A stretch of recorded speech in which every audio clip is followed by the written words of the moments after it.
tunakukaribisha sana shule ya msingi Ipembe, ambapo tunafanya mafunzo ya somo la hisabati kwa walimu wanaofundisha somo hili shule 36. Tulipaswa kuwa walimu 55 kwa mujibu wa bajeti, lakini bajeti yetu iliyopo mpaka sasa imekuwa ndogo.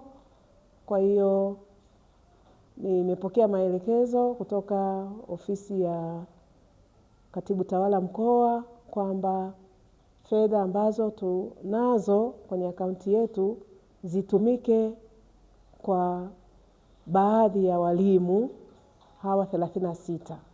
Sisi kama idara tumeshirikiana na afisa taaluma kwa pamoja, tukachambua matokeo ya mtihani wa darasa la 7, darasa la 4 mwaka jana, na tukabaini kwamba kuna shule ambazo ziko duni sana kwenye somo hili la hisabati.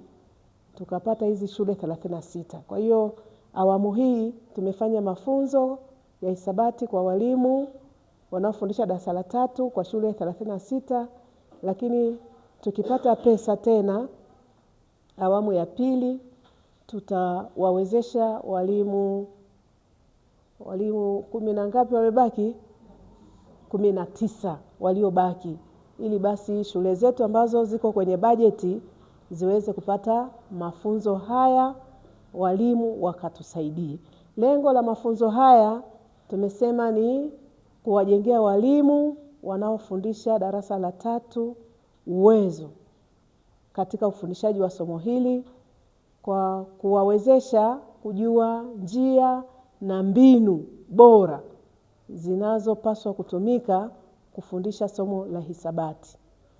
Tumeanza mafunzo haya jana na tutaendelea nayo kwa muda wa siku 4. Maana tumeanza jana, leo, kesho Jumamosi na Jumapili tutamaliza mada ambazo zimeandaliwa kwa ajili ya walimu hawa. Kwa hiyo jana tumejifunza mambo mengi mazuri, na tumefanya tathmini mwisho wa siku. Katika walimu hawa 36, walimu 35 walijibu wamefurahi sana kupata haya mafunzo. Wamefurahi kwa sababu kuna kitu kizuri walichokijifunza jana. Jana kwa ujumla walimu hawa walijifunza masuala ya tehama. Walijifunza tehama ni nini?